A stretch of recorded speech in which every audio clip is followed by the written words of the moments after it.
Buenos días, polluelos. Aquí desde el aula magna del Instituto Tejedor les voy a completar la parte de histología respiratoria.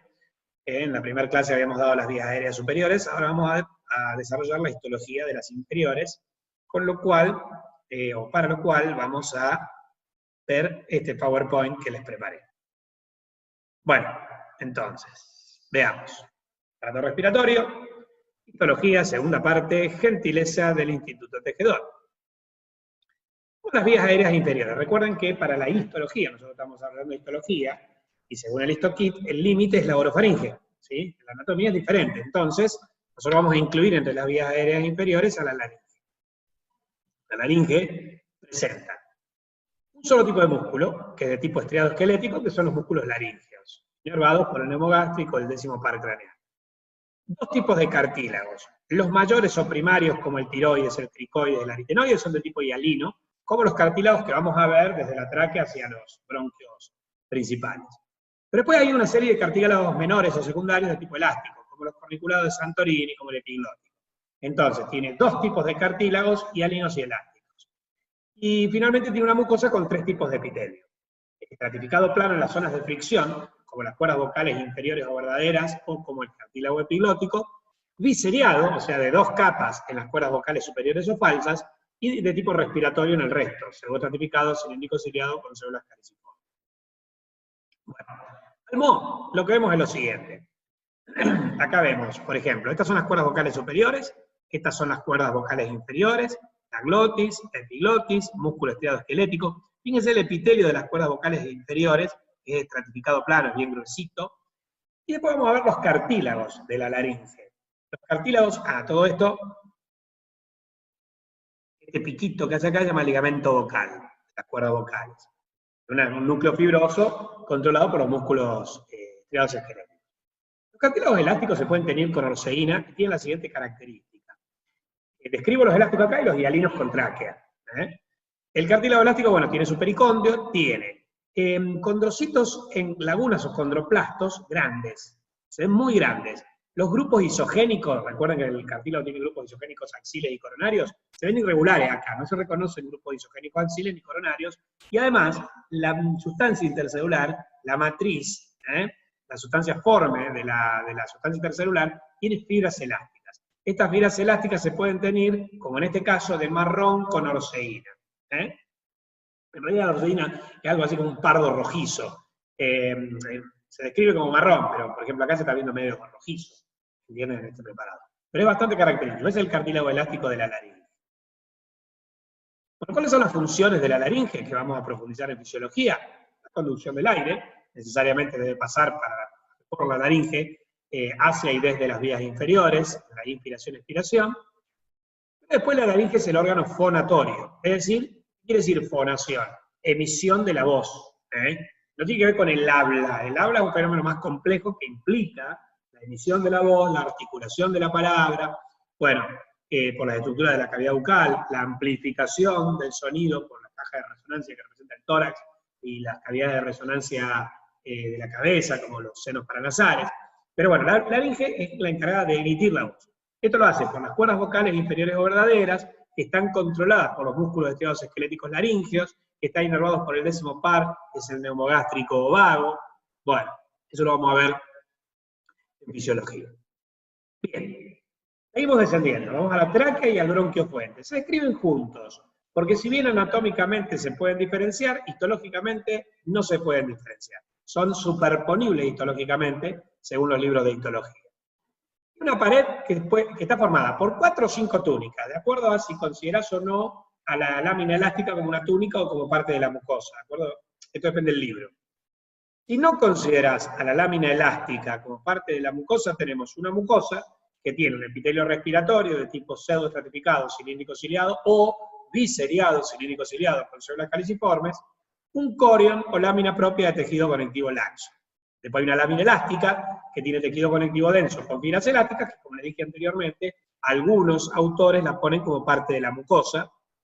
Después tengo una submucosa que tiene tejido conectivo con acilos mucosos y serosos, un cartílago muy característico, hialino, y en herradura. Está abierto en la parte posterior donde lo cierra el músculo liso traqueal. Después tengo una adventicia que tiene tejido conectivo, que tiene adiposo y que tiene acúmulos linfáticos. Entonces, bueno, acá tenemos un esquema, en esta zona del cuerpo veríamos la laringe, la tráquea y después la ramificación para formar los bronquiofuentes. Esta es la laringe, esta es la tráquea con sus cartílagos que están unidos por una lámina fibrosa intercartilaginosa.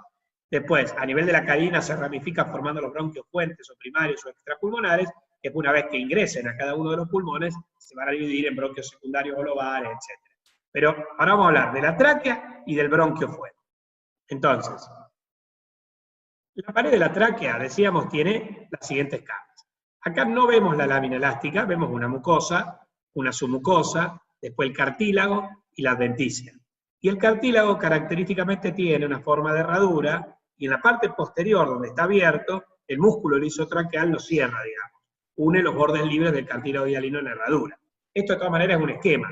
Ahora, si vemos la tráquea al modo, bueno, es muy parecida al esquema. Es un órgano muy característico, es uno de los preparados más lindos para ver al microscopio óptico. Una pena que no haya laboratorios de esto, ahora con esta cuestión de la cuarentena, porque a aquellos que les gusta, no a todos les gusta la histología, convengamos, pero a aquellos que les gusta, porque es una actividad diferente a una cosa teórica, tomar el microscopio, enfocar un preparado, ir describiendo sus partes, es una actividad interesante, y bueno, y hay preparados que son lindos y hay preparados que no son tan lindos. La tráquea, y especialmente esta que está teñida con tricrómica con Alcian Blue, el Alcian Blue para teñir el cartílago hialino, es un preparado que se reconoce muy bien, que es muy lindo. Acá se ve la forma en herradura, acá tengo el músculo lisotraqueal, entre los bordes libres del cartílago hialino. Bueno, después, la pared a mayor aumento muestra la capa mucosa, con un epitelio que es pseudoestratificado cilíndrico ciliado con células caliciformes, o biseriado cilíndrico ciliado con células caliciformes. Típico epitelio respiratorio. Un corion con abundantes vasos sanguíneos, irrigado. Después acá se vería, en este límite con la submucosa, se vería la lámina elástica, pero para teñirla necesito orseína, si no, no la veo. Después tengo la túnica submucosa. Esta túnica submucosa tiene acinos de las glándulas traqueales. Después tengo la placa cartilaginosa, acá puede ser que sea la parte posterior, ¿sí? Donde está interrumpido, digamos, donde está abierto el cartílago. Y después por fuera tengo la adventicia. O sea, acá veríamos 4 capas, la mucosa, la submucosa, el cartílago y la adventicia. No veríamos la lámina elástica. Respecto al cartílago hialino, con Alcian Blue, fíjense qué lindo que se ve. Reconocen bien, los condrocitos son, primero, más chiquititos que en el cartílago elástico, se disponen formando hileras así, que llaman grupos isogénicos axiles, o grupos circulares, que son los grupos isogénicos coronarios, o nidos celulares, y se los llama hialino porque la matriz es homogénea. Recuerden que el cartílago hialino presentaba el fenómeno de enmascaramiento, que era que no veíamos las fibras colágenas, porque se confundían con la matriz porque tenían el mismo índice de refracción que la matriz. Entonces desvían la luz de igual manera. Entonces no se reconocen y se ve todo homogéneo, hialino. Y después el tercer cartílago, vimos el elástico, vimos el hialino, el tercero sería el fibroso fibrocartílago, que tiene fibras colágenas, pero que no se enmascaran, se ven, porque son muy abundantes. El fibroso se caracteriza por tener muchas fibras colágenas. Lo vemos en los meniscos y rodetes articulares, en la articulación temporomandibular, pero no es frecuente como el hialino. Bueno, finalmente llegamos al pulmón. ¿Cómo definimos desde el punto de vista histológico al pulmón? Un órgano constituido por 4 elementos. Un árbol aéreo dicotómicamente ramificado, o sea que se ramifica de a 2 en 2. Esto es, diciéndolo de una manera simple, porque en realidad al principio no se ramifica en 2 y en 3, según los lóbulos que tenga el pulmón derecho e izquierdo. Después cada lóbulo, cada ramificación del bronquio primario, o sea, de cada bronquio secundario, salen 3, 4, o sea, no siempre de a 2 en 2. Pero después son 23 generaciones de bronquios y bronquiolos, a medida que se van ramificando, por lo general las ramificaciones dicotómicas. Hay un árbol vasculo nervioso conexo. ¿Qué significa esto? Que acompaña al árbol aéreo en sus ramificaciones. Un intersticio, que característicamente tiene un tejido conectivo fibroelástico, acá predominan también las fibras elásticas, que son importantes en los movimientos de la ventilación, particularmente en la expiración, que es pasiva, si no está en ejercicio.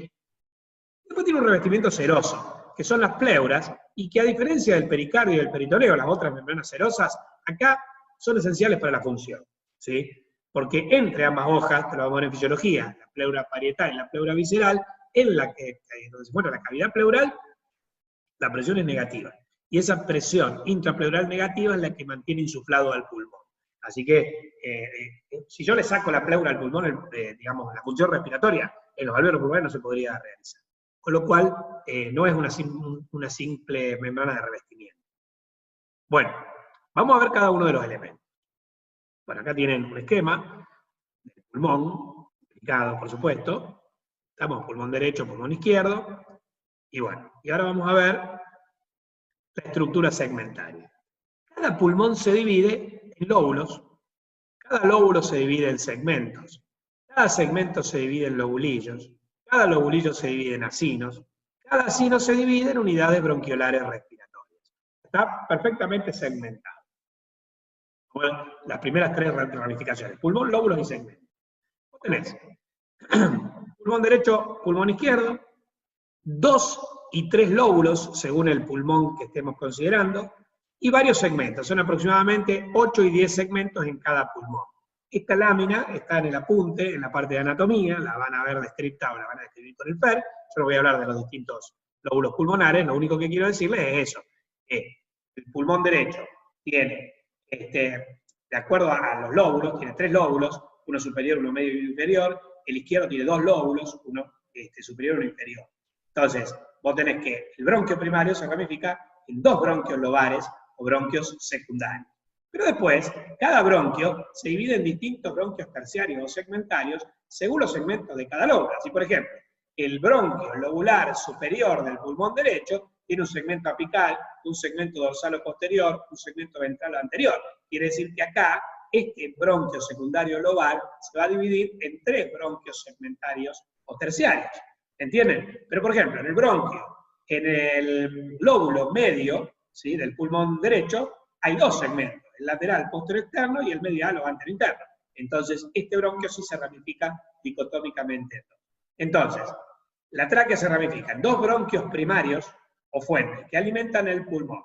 Cada bronquio primario se ramifica en el pulmón derecho en 2 bronquios secundarios, 3 bronquios secundarios, digo, que alimentan los lóbulos, y en el pulmón izquierdo en 2 bronquios secundarios o lobares que alimentan los lóbulos. Después, cada uno de los bronquios secundarios o lobares se ramifican en bronquios terciarios o segmentarios, que pueden ser 3, 2, 4, acá, perdón, 5, en total 10 segmentos en el pulmón derecho, y acá son la división superior, 2, pero que a su vez uno se subdivide en apical y posterior. En el lóbulo superior izquierdo yo tengo una división superior y una división inferior. En la superior tengo una ápico posterior y una anterior. En la ápico posterior, una apical y una posterior. Cada una de estas va a dar lugar a bronquios segmentarios que se van, o subsegmentarios que se van ramificando.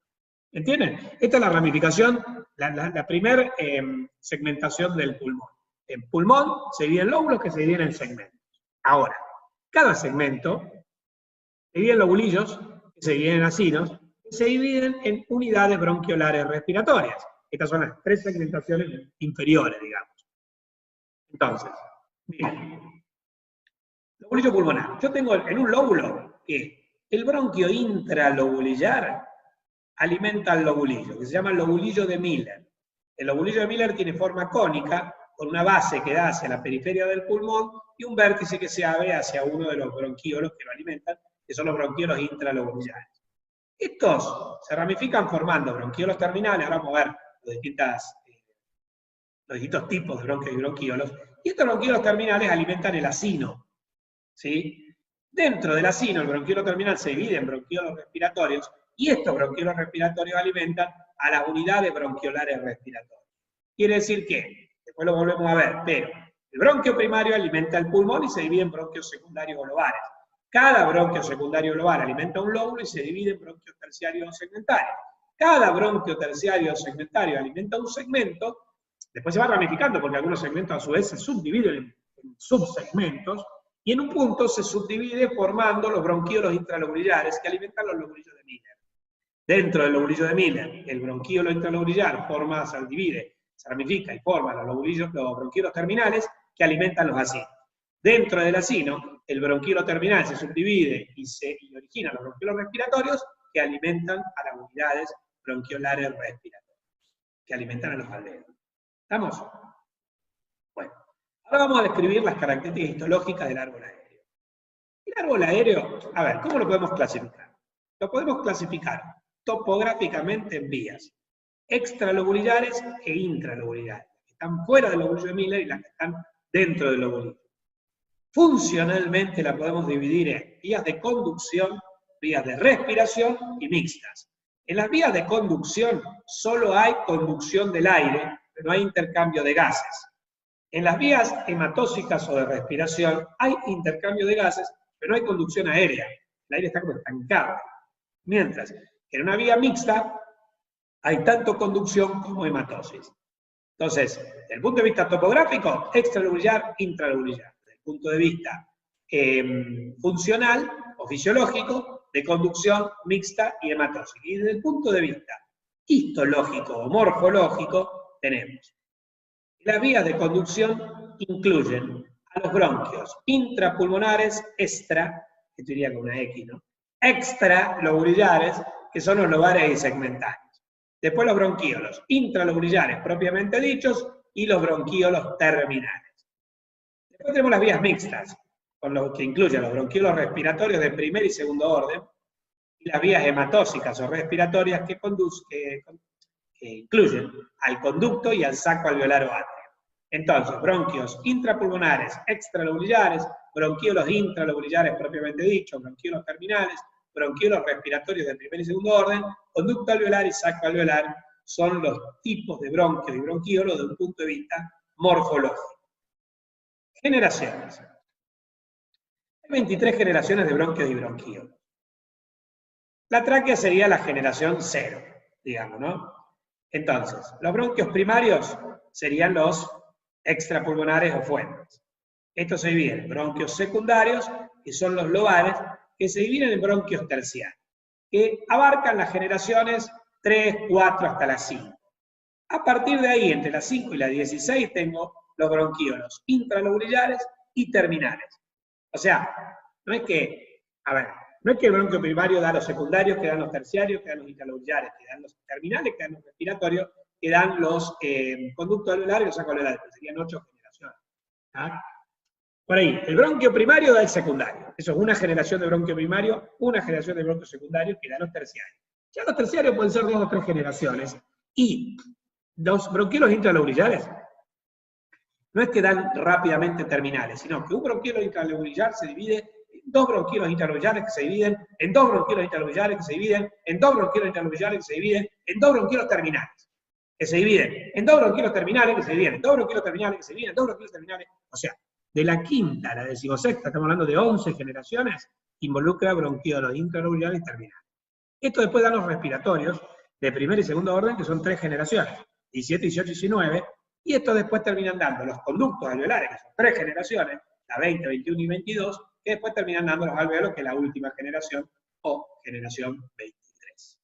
¿Entienden? Esas son las generaciones de los bronquios. Fíjense, hasta los bronquiolos terminales, que es la zona de conducción, y esta sería la zona de transición y respiratoria. La de transición involucraría, o mixta, serían los bronquiolos respiratorios, y la respiratoria serían estos.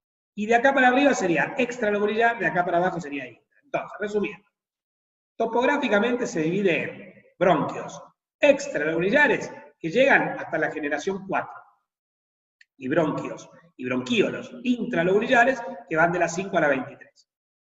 Vías extra, vías intra, eso es topográfico. Funcionalmente tenemos zonas de conducción que van de la generación 1 a la 16.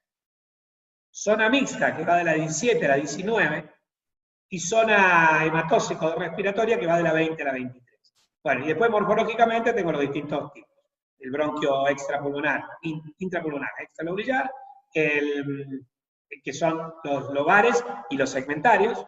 Después los bronquíolos intralobulares propiamente dichos, los bronquíolos terminales, los respiratorios de primer y segundo orden, los conductos y los sacos alveolares. Bien. relación entre el álveolo aéreo y la segmentación, ya lo habíamos descrito antes, pero ahora que lo tenemos completo, veámoslo de nuevo. El bronquio fuente o primario ventila un pulmón. El bronquio lobar o secundario ventila un lobo. El bronquio segmentario o terciario ventila un segmento. El bronquiolo intralobular ventila un lobulillo. El bronquiolo terminal ventila un acino. El bronquiolo respiratorio ventila una unidad bronquiolar respiratoria.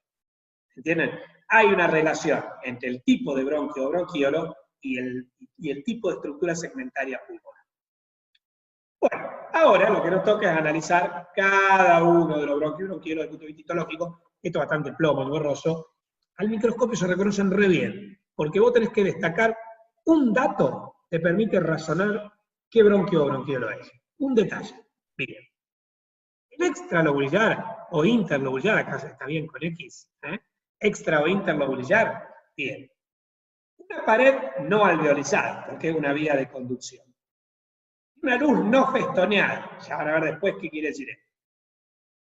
Un epitelio que generalmente es biseriado, cilíndrico ciliado con células caliciformes, es respiratorio, pero de tipo biseriado.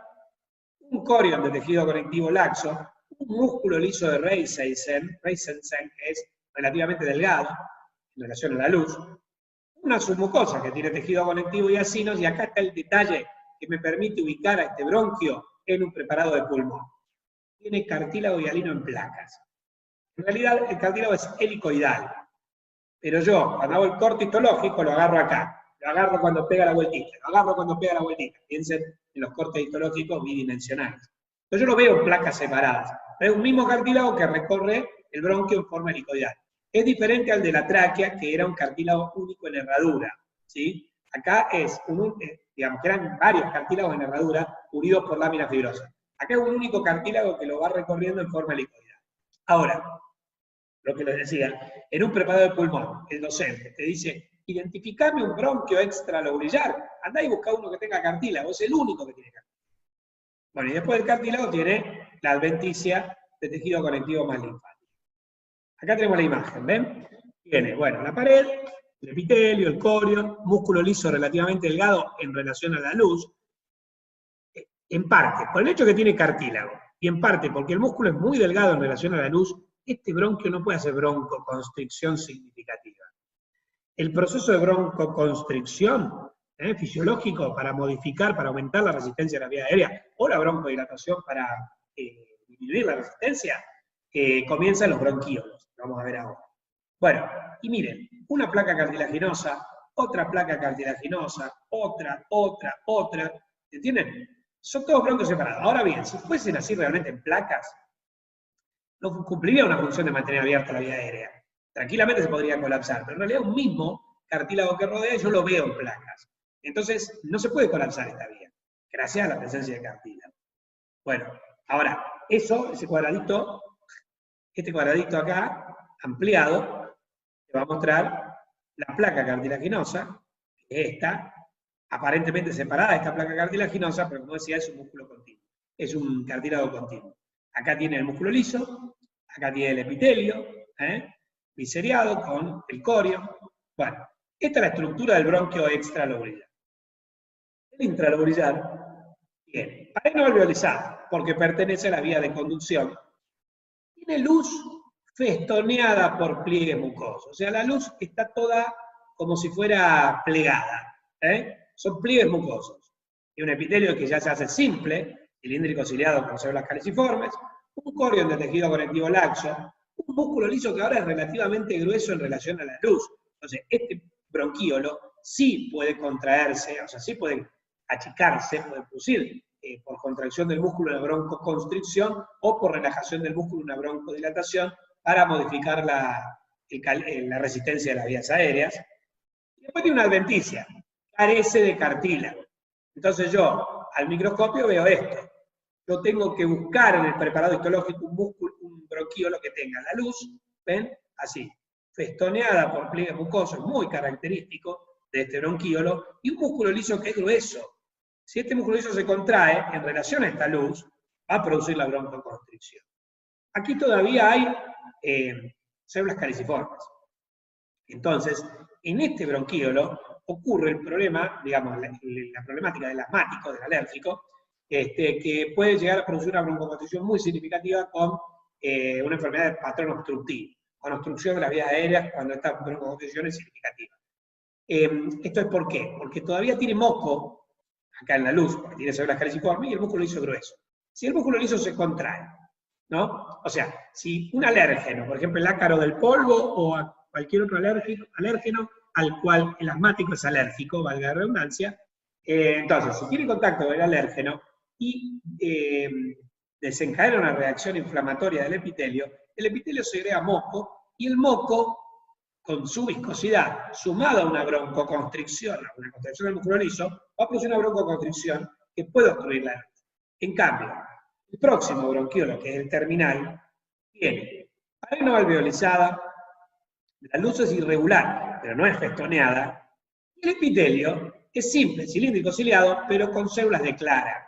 Las células de clara reemplazan las caliciformes. En lugar de segregar moco, al revés, liberan una sustancia mucolítica que disuelve el moco y además tiene efectos surfactantes, como el que libera el neumocito 2 a nivel alveolar. Pero la función más importante es que disuelve el moco. Entonces acá, como la vía es más chiquitita, el terminal es más chico, tiene un calibre más pequeño, el intralombillar, y tiene músculo liso relativamente grueso, que participa en el proceso de broncoconstricción y broncodilatación, es peligroso que acá haya moco espeso. Por eso tengo en un reemplazo de células caliciformes con células de clara que disuelven este moco. Y después tengo adventicia, tejido conectivo y linfático. Este es la pared del terminal, fíjense el músculo liso que es grueso. La pared es irregular, pero no muestra esos plieguecitos, está festoneada como en el bronquiolo anterior. Y tampoco tiene cartílago, y tampoco tiene alvéolos. Este es el final de las vías de conducción. El bronquiolo terminal. Acá terminan las vías de conducción. Este se mete en un acino, se ramifica formando los bronquiolos respiratorios. Estos tienen pared parcialmente alveolizada, este es el rasgo para reconocerlos, un epitelio que va a ser simple cúbico ciliado en el de primer orden y sin cilias en el de segundo orden. Fíjense cómo se va simplificando el epitelio. De ser pseudoestratificado pasa a ser biseriado. De ser biseriado pasa a ser simple, cilíndrico. De simple cilíndrico pasa a simple cúbico con cilias.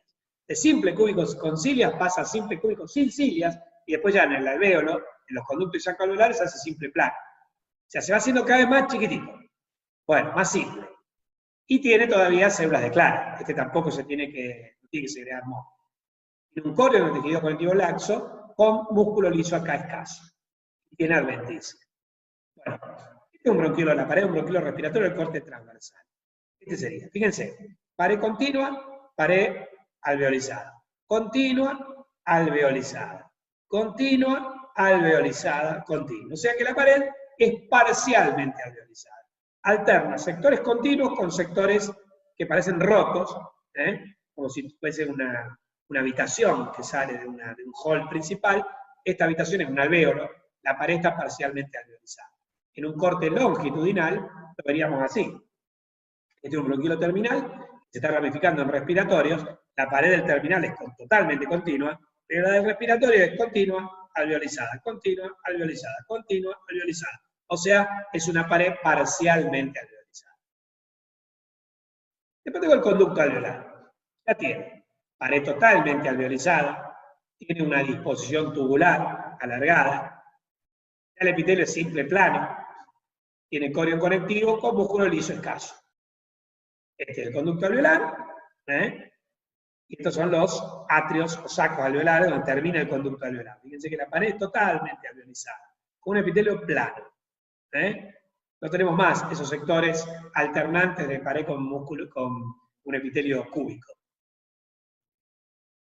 Y finalmente tengo el saco alveolar, que presenta también la pared totalmente alveolizada, pero de disposición sacular. O sea, globular, una bolsa, un saco, una bolsa. Un epitelio simple plano y un coreo conectivo con poco músculo liso, acá lo vemos. Este es el sáculo, el saco alveolar, con la pared, que es, digamos, como redondito. Este sería como un atrio, el atrio de una iglesia donde salen distintas habitaciones, o como un hall principal, imagínense una sala de espera de un médico con distintos consultorios. Entonces cada uno de los consultorios serían los alvéolos, y la sala de espera sería el saco alveolar. ¿Está? Bueno, muy bien, y así llegamos al alveolo. La unidad de intercambio gaseoso o hematosis que se encuentra desde los bronquiolos respiratorios, los conductos y sacos alveolares. Está revestido con un epitelio simple plano que contiene dos tipos de células, los neumonocitos 1 y los neumonocitos 2, y en el tabique o septo interalveolar se encuentran macrófagos de dos tipos, se llaman las células de polvo y las células cardíacas. Las de polvo fagocitan las partículas pequeñas de polvo en el aire inspirado, que están en suspensión, y las células cardíacas pueden fagocitar glóbulos rojos extravasados, que salgan del vaso sanguíneo. Pertenecen al sistema retículo endotelial, al sistema monocítico macrofágico, o anteriormente llamado sistema retículo endotelial. Esta es la pared de un alvéolo. Las células planas son los neumonocitos tipo 1, que ahora van a ver que forman parte de la barrera alvéolo capilar, y las células globulosas, estas, son los neumonocitos tipo 2, que son los secretores del surfactante. Y el epitelio es simple plano. Los alvéolos tienen ventilación colateral. Esta ventilación colateral está dada por los poros de Kohn, que son interalveolares, y los canales de Lambert, que son bronquiolo-alveolares, y además hay un canal de Martin, que es bronquiolo-bronquiolar. ¿Para qué sirven estos canales y poros? Este es un alvéolo. El alvéolo recibe principalmente su ventilación de este bronquiolo. ¿Qué pasa? Si por alguna razón se obstruye este bronquiolo, por ejemplo a este nivel, yo puedo ventilar este mismo alvéolo a través de este bronquiolo por un canal de Martin, que es bronquiolo-bronquiolar, por un canal de Lambert, que de este bronquiolo, que es el que alimenta este alvéolo, termina alimentando a este, o bien a través del poro de Kohn. Viene este bronquiolo a este alvéolo y desde este alvéolo a este alvéolo. O sea que tiene una triple ventilación cada alvéolo, lo que garantiza que el aire llegue al mismo. Así todo, hay alvéolos que muchas veces no reciben ventilación. O sea que se tapan los tres tipos de bronquiolos. El principal y los canales de Martin, Lambert y poro de Kohn. Bueno, los mecanismos de defensa a nivel alveolar están constituidos a nivel bronquiolar por los linfocitos del VAL, el tejido linfático asociado a las vías bronquiopulmonares, o que es parte del MAC, tejido linfático asociado a mucosas, y también por el aparato muchociliar, otro error, mucociliares. Sí, si hay muchas cilias, mejor. Es el aparato mucociliar. El moco que engloba las partículas y las cilias que lo barren hacia el exterior. Perdonen los errores, pero hay veces que no tengo ni tiempo de revisarlo, y como sé que yo después lo relato al PowerPoint, les explico estos errores. Si no, perdemos mucho tiempo, de que lo tengo que preparar, lo tengo que revisar. Así que, tranquilos, no se va a deslizar ningún error, porque aparentemente me doy cuenta al toque. Si se desliza alguno, ustedes me dirán. Bueno, es un aparato muchociliar. A nivel alveolar, por los macrófagos alveolares, estas células que fagocitan las partículas de polvo, o los eritrocitos que salen desde los capilares. El barrido ciliar, miren, esto lo vamos a ver en fisiología, pero esta misma lámina, que la van a ver en un power de fisiología, me gustó para explicárselo, porque vos tenés el aparato mucociliar, requiere dos células del epitelio respiratorio claves, que son la célula caliciforme, que fabrica el moco, y la célula ciliada, que es la que tiene las kinetocilias que hacen la propulsión. Bueno, entonces vos vas a tener, la barrera mucosa tiene, primero una capa acuosa, digamos, en un estado de coloide sólido, y después una capa mucosa viscosa, estado de coloide gel. Viste que el coloide podía estar en estado sólido, en estado gel.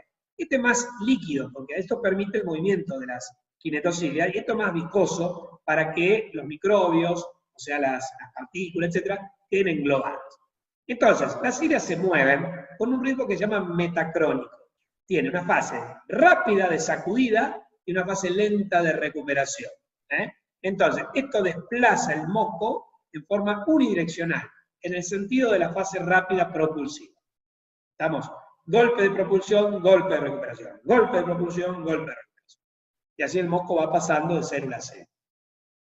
Bueno, con respecto a la barrera alvéolo capilar, fundamental para la fisiología, la misma está formada por el surfactante, el neumonocito 1, la membrana basal alveolar o epitelial, es decir, la membrana basal del neumonocito 1, intersticio, aunque puede faltar en la barrera alvéolo capilar delgada, ahora les voy a explicar esto, membrana basal capilar o endotelial y el endotelio capilar de tipo continuo. Entonces, hay dos tipos de barrera alvéolo capilar, la delgada y la gruesa. La delgada la gruesa tiene 6 capas, y es esta, porque tiene intersticio. La delgada tiene 5 capas, porque no tiene intersticio entre las membranas basales, y de hecho las membranas basales se fusionan. Están fusionadas las dos, de tal manera que parece una sola membrana basal. Y esta membrana basal, delgada, que mide 0,5 micras de espesor, es la verdadera membrana fisiológicamente importante. Cuando apliquemos la ley de Fick a la difusión de sustancias a lo largo de la barrera, vamos a considerar el espesor de barrera 0,5 micras. Eso equivale a la delgada, y la delgada no tiene intersticio. Acá tiene la barrera, miren. Si este es el alvéolo, vos tenés el neumonocito 2, que segrega esta capa líquida que es el surfactante, esta celeste, que recubre la pared alveolar. Después tengo el neumonocito 1, que es esta sola plana. Las membranas basales del 1 y del endotelio fusionadas forman, digamos, una única membrana basal, que está en celeste. Después tengo el endotelio capilar, que no es fenestrado, no tiene poros, y después tengo la sangre. Acá hay aire, acá hay sangre.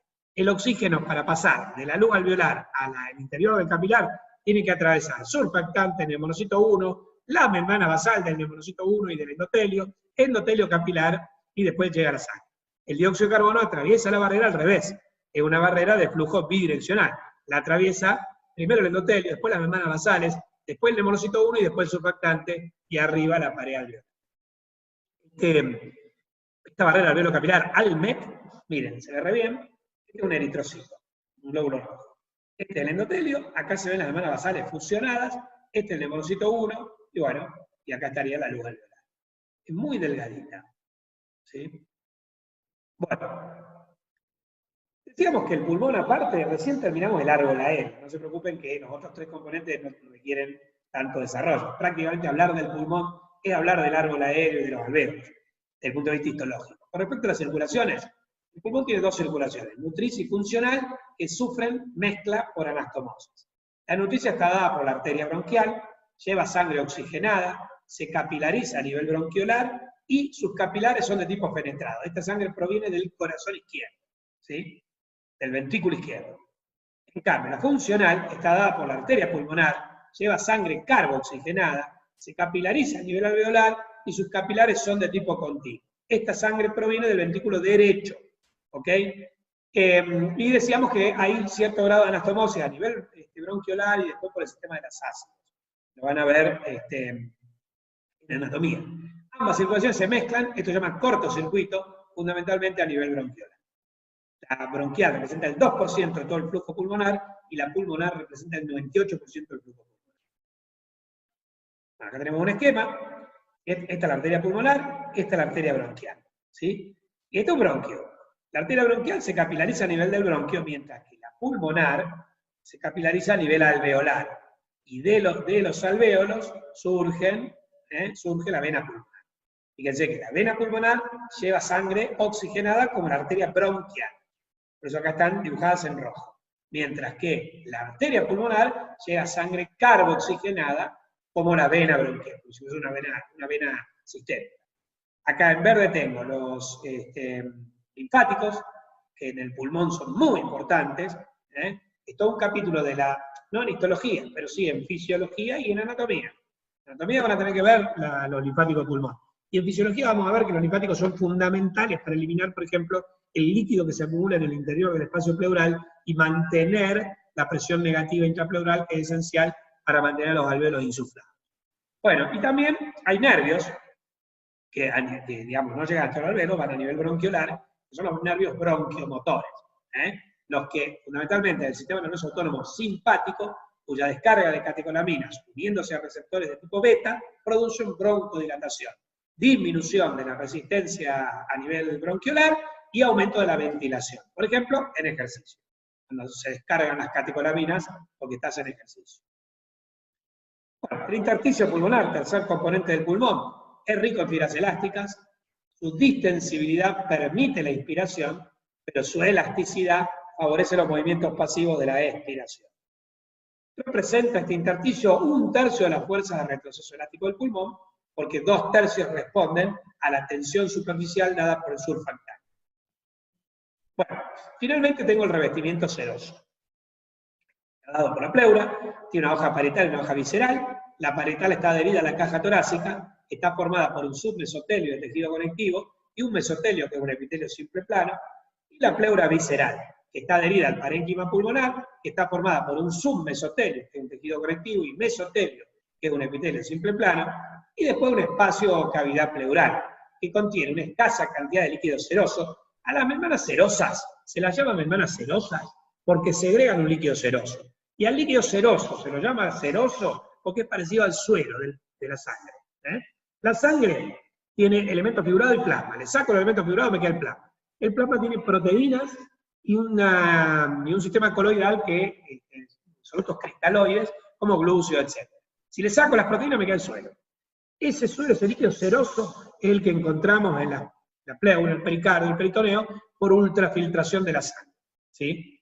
Y la presión de esta cavidad es negativa porque este líquido generado es eliminado por el drenaje linfático. Bueno, a nivel histológico, si tomamos un corte acá, ¿no?, de la pleura, vamos a ver que si esta es una costilla, ¿no? Esta es la pared torácica, músculo intercostal, etc. La pleura parietal, esta celeste claro, está adherida a la pared torácica, mientras que la pleura visceral, también celeste claro, está adherida al parénquima pulmonar. Entre la pleura visceral y la pleura parietal hay un espacio, que es el espacio pleural. Lógicamente, vemos, si ampliamos, acá tenemos la pleura visceral, esto es el pulmón, ¿ven? El parénquima pulmonar es muy característico. Acá tenemos la pleura visceral, ampliada muestra un mesotelio, que es un epitelio simple plano, y un submesotelio, que es un tejido conectivo, adherido al parénquima pulmonar.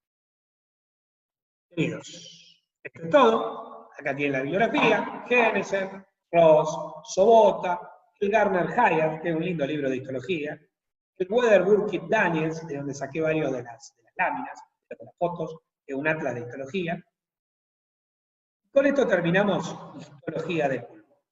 Me queda una sola clase del área morfológica, que es para explicar embriología. Yo ya les había dicho que la embriología pulmonar no es como la cardíaca, que yo requerí 3 clases. Una sola se las doy, y después ya nos dedicamos a fisiología. Y acá hasta el final es todo fisiología. Entonces son varias clases, porque los tiempos de la fisiología son la ventilación, la hematosis, el transporte de gases y la respiración, y tengo que explicar los 4 tiempos. Polluelos, nos vemos, cuídense, y en la próxima clase les explico embriología.